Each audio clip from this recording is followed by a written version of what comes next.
নমস্কার, Sumita's kitchen cooking চ্যানেলে আপনাদের সবাইকে স্বাগত। আজকে বানাবো লাউ পাতা দিয়ে আলুর ভাপা। এটা খুব পুরনো একটা রেসিপি। গরম ভাতে এরকম 1-2 পিস ভাপা হলে আর তেমন কিছুই চাই না। তার জন্য প্রথমে লাউ পাতাগুলোকে ভালোভাবে ধুয়ে নিতে হবে।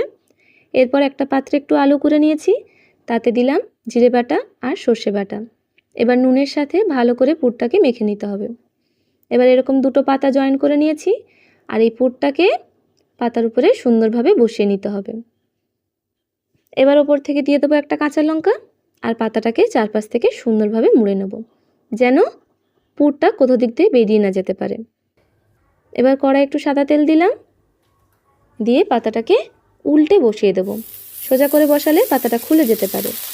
এবার একদম গ্যাস কমিয়ে কমিয়ে অল্প আঁচে লাল লাল করে ভেজে নিলেই রেডি আজকের এই রেসিপি।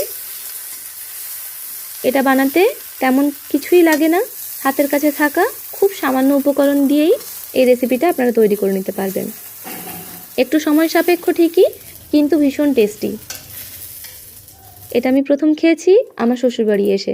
এর আগে আমার মায়ের কাছ থেকে পুঁইশাক পাতায় সর্ষে বাটা ভাপা খেয়েছি, খুব ভালো লেগেছে। আর এটাও ভীষণ ভালো লাগলো, তাই ভাবলাম আপনাদের সাথে একটু শেয়ার করি। দেখুন আরও কয়েকটা এভাবে ভেজে নিচ্ছি। তৈরি আজকের রেসিপি।